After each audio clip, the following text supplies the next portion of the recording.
It is a modern autobiography while set in an absolutely exciting, extremely rich, explosively created world that really is at the basis of the foundation of our modern society, certainly in the West.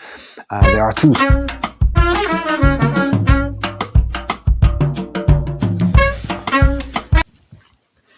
Hello everyone, welcome to the channel. Today, what was perhaps the first modern autobiography of our times, Benvenuto Cellini's autobiography. Now, Benvenuto Cellini lived in Italy mostly in the 16th century, so he was born in 1500 and he died in 1571. And he was born and died in Florence.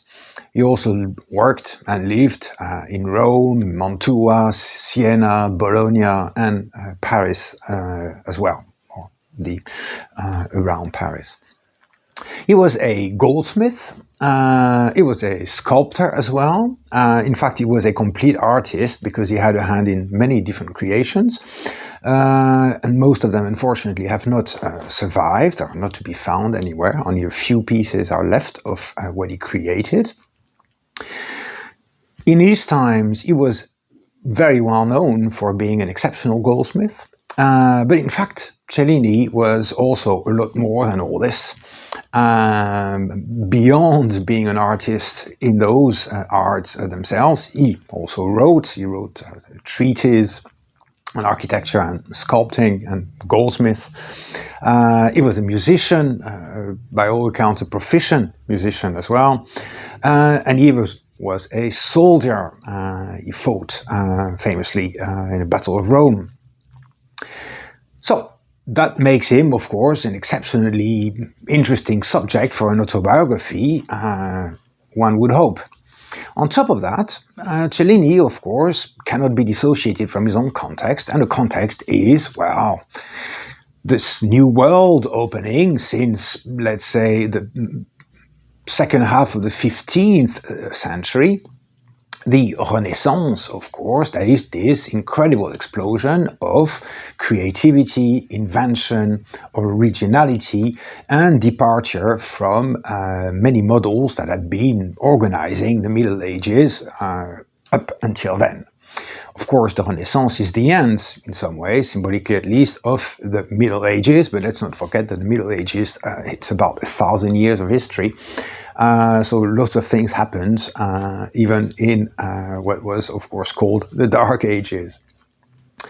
So that makes the context of Cellini's autobiography exceptionally interesting in itself, of course, because not only is he right in the middle of Italy, the heart of the Renaissance, he's also in the middle of the cultural, creative, artistic life in those days.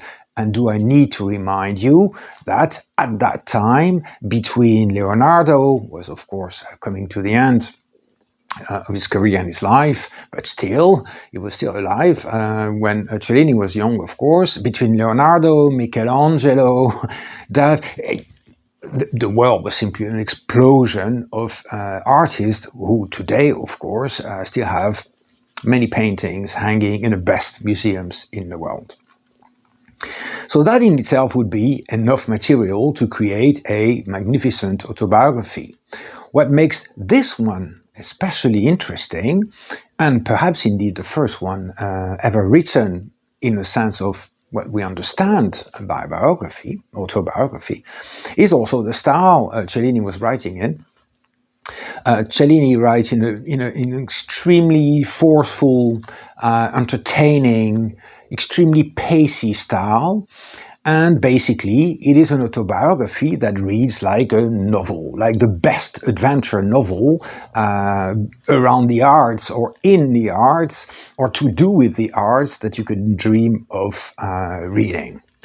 It occurs to me that there's an excellent series based on the arts, mostly works from the Renaissance and Italian ones as well, the Ian Pear series, I'll try to find the name in my memory of my bookcases.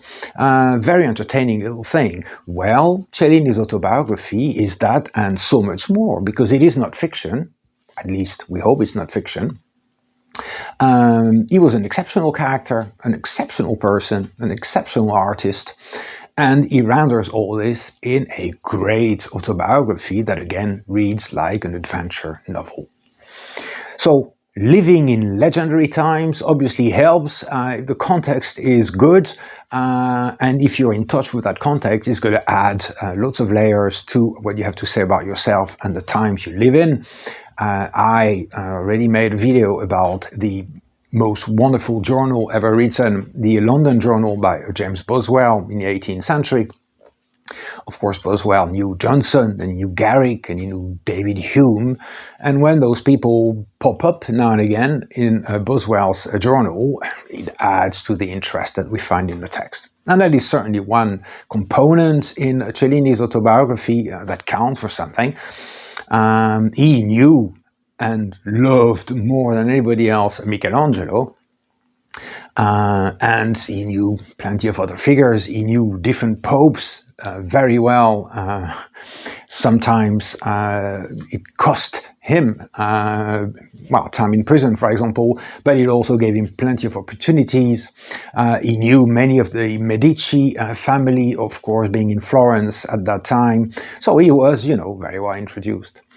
And he tells a good yarn, and he tells a really, really good story of a very full life. So Cellini was interested in all the arts, all the creative arts.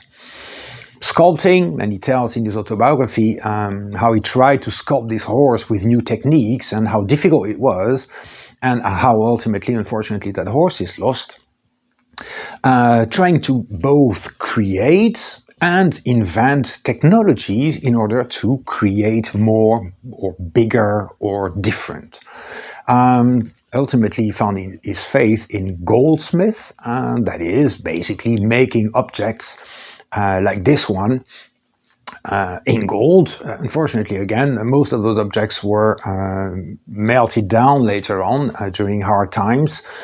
Gold has an attractive value, of course. And he dabbled a bit in everything. But he also was a full sort of fully ambiguous person in many, many ways. He kind of boasts, of course, that's also when you get in those autobiographies. But at the same time, he fought as a soldier, defending Rome again against Charles V attack. But he also killed people, so 2, 3, 4. Certainly he talks about 2 of them, one of them being somebody who had assaulted or killed, in fact, his brother, or helped kill his brother. He spent time in prison, and all those things take place in his narrative.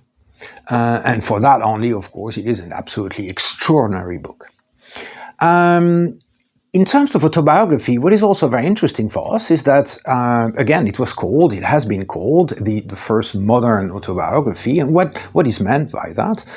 Well, it means really that even though there's a lot less sort of psychology in it, which is to be fully expected, obviously, because one did not see the world at that time the way one sees it once Sigmund Freud has been around, obviously, and the notion of the individual has developed so much over the centuries.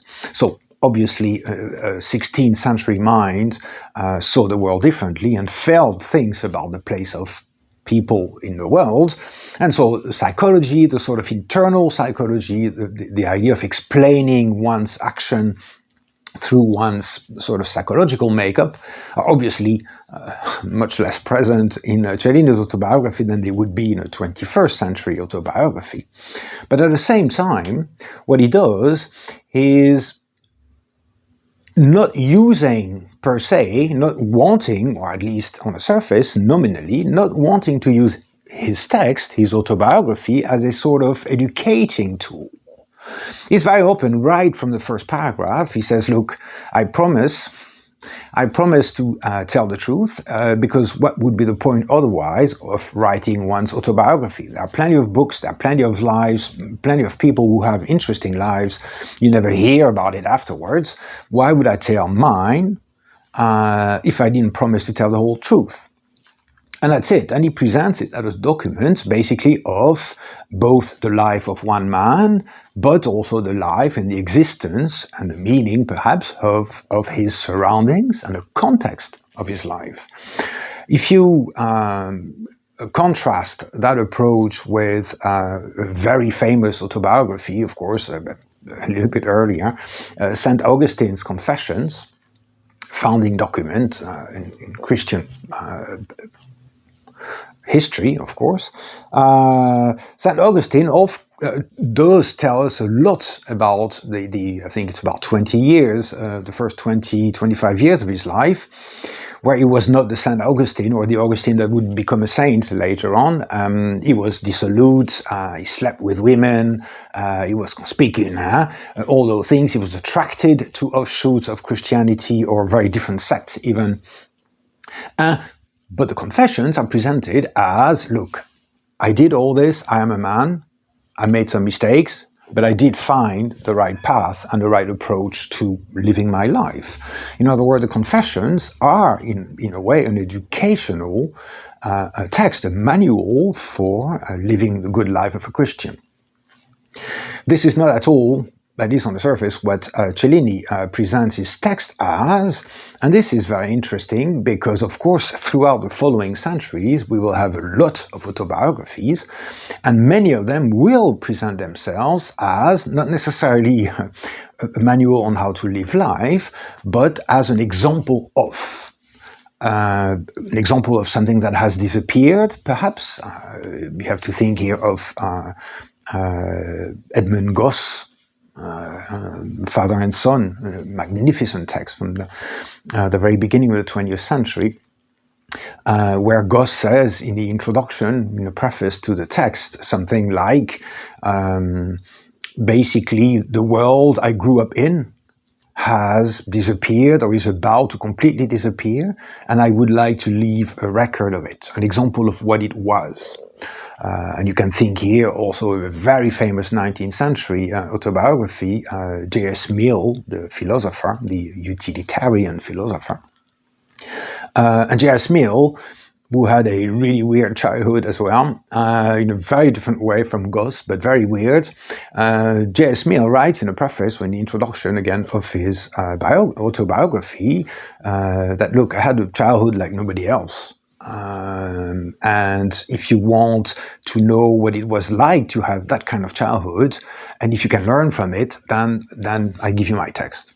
In other words, many autobiographies, perhaps all autobiographies today, present themselves, on the surface at least, as being just, recounting a life, but underneath, of course, there's all those sometimes cathartic, self-explanatory, teaching, educational, or justifying, self-justifying motives for writing an autobiography. No doubt there is some of that, all of that, in Cellini's autobiography, but the way it presents itself again is, look, this is a life, it was a full life, I did a lot of things, I met a lot of very interesting people. Here, I'm going to tell you everything about it. Now, of course, as in all those texts, Cellini, and that also is part of the great amusement, the great fun in that autobiography, he takes some pot shot at some people he didn't like, broke the nose of a painter who was making negative comments about Michelangelo, attacks some, let's say, lesser artists, what he perceives to be lesser artists, of course gives so many compliments, so much love to the artists that he does respect enormously. He knew Vasari, he knew all those people, so he also dishes out now and again, and he talks about what it was to be an artist at the time. Now, by the same token, a difference perhaps between our ultra-modern contemporary autobiographies and that one is that at times it can be light on some details. And that is probably linked to the sort of psychology or the psychological approach to writing one's life, which is that we have become fully accustomed to explaining what we do again and what we think through looking at our youth, our education, the context, all those prisms. For him, though, there are things that simply do not need to be there because perhaps they are too private, or he doesn't think that they add anything to what should know about that life that he's presenting to you. Now, like many artists throughout history, obviously, but certainly many artists at that time, I think Raphael, Michelangelo, Leonardo da Vinci, there was, all of them were homosexual or bisexual perhaps, but certainly homosexual as well. And that is no different with Cellini, who in fact spent time in prison because one of the apprentices that he had in his workshop accused him of sodomy, basically of using him as his wife, in the words of the boy, or not the boy, the apprentice. And Cellini never really comments on his own homosexuality, nor does he comment on his sex life or the attraction that he feels for this or that person. This is not part of the life that he presents. A life, if it has to have an exemplary role, must also confine itself to, let's say, the general world.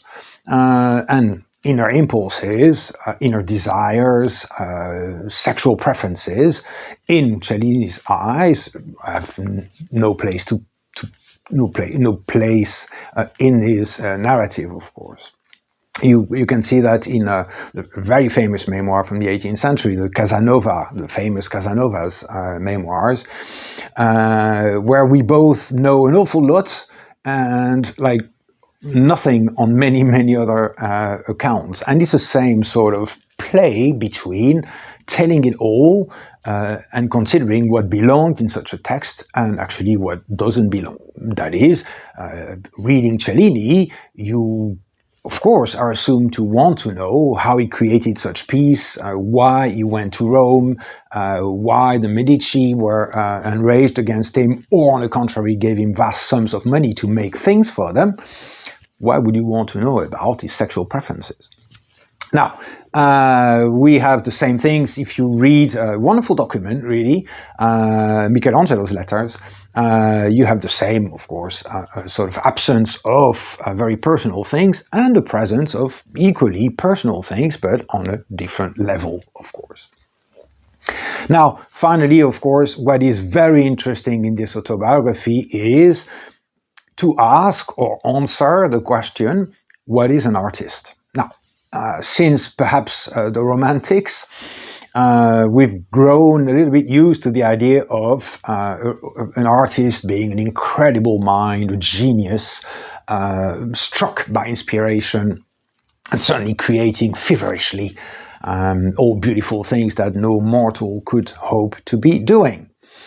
Obviously, the Renaissance presents us with a very different picture because you remember, I'm sure, that it's only at that time that painters, for example, began to sign their work. Before that, they were craftsmen or artisans. They would be commissioned, as of course Leonardo, Michelangelo are commissioned. They don't create of themselves, they always create in response to a demand. But it's only at that time that artists became identified with their work. Before, the work was all. The hand behind the work was not very relevant to the quality or the role of the work itself. Cellini is at that time where artists are beginning to be recognized for themselves and for their own artistry. Leonardo, of course, a little bit earlier, but you understand what I mean. So, the idea of an artist was a very different one at the time. It was just one beginning to emerge, and there were none of the romantic connotations of genius and this, that, and the other. And it's very clear, in fact, if you know a little bit about any of those people, Leonardo da Vinci, Michelangelo, you know that first of all they worked extremely hard. The very famous episode of Michelangelo painting the Sixtine Chapel, of course, lying on his back, for hours on end, on his own, up there near the ceiling, complaining endlessly about the damage it did to his health. But Leonardo, Michelangelo, Raphael, of course, taking hours, years to draw sketches of the muscles of a hand, the muscle of an arm, etc., etc.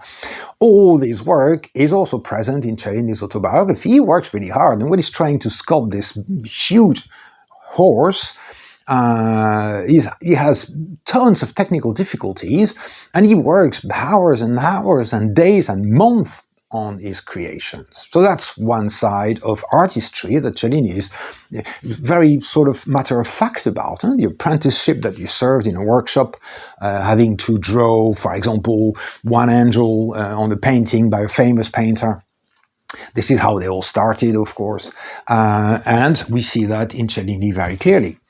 The other side that Cellini gives us is what is an artist, where the artist is a person, in this case a man, of course, but it is first and foremost a person with aspirations, desires, ambition, vanity, jealousy, a person, just a normal person, a normal guy or a normal woman, of course.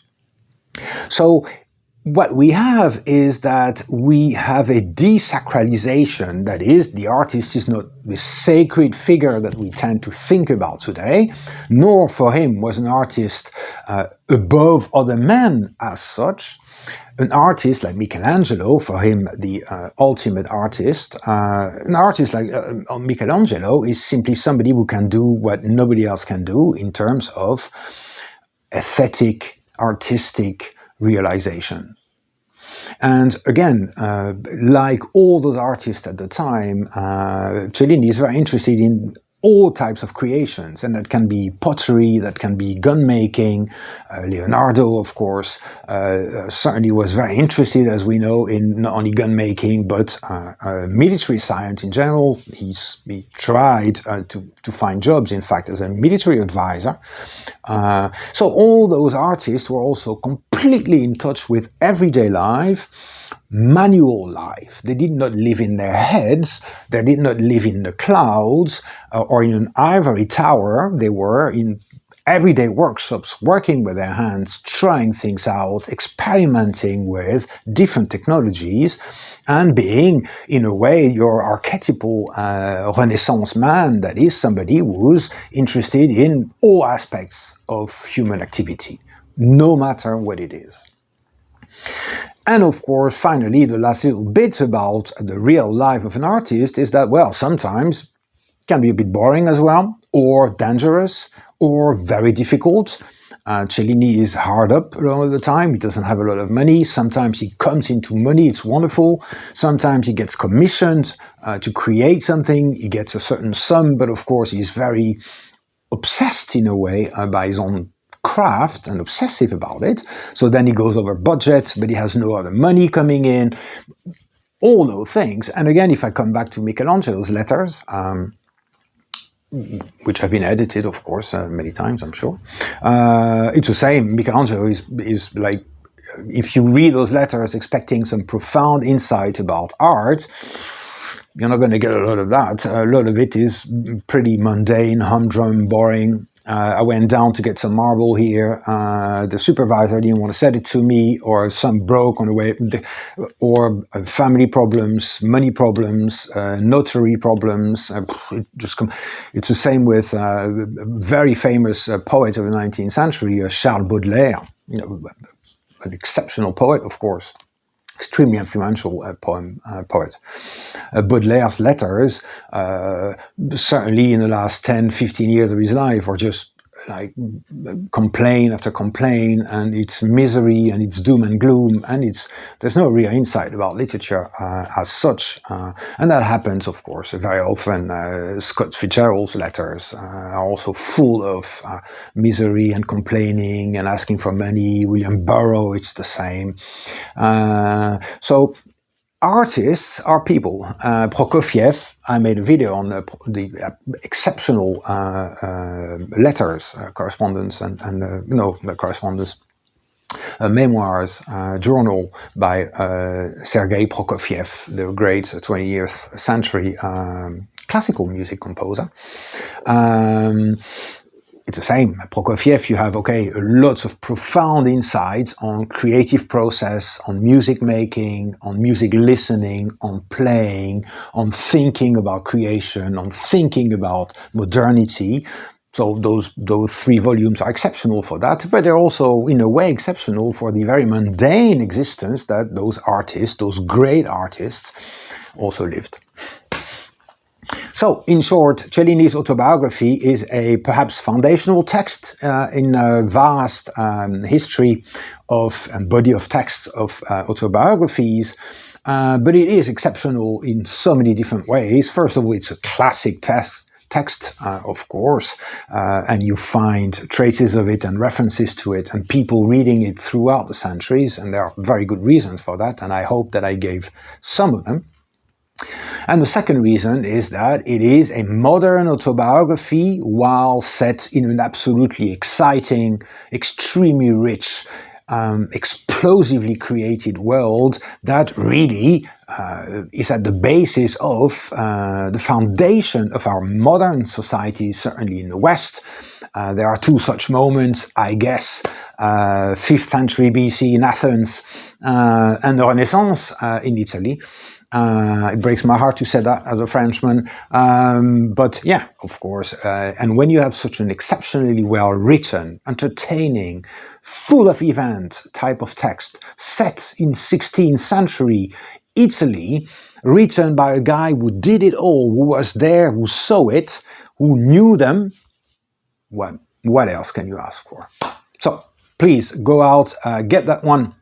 If you've read it, or if you read it, let me know what you think of it. It's an exceptional book, and you will have the time of your life reading it. Thank you.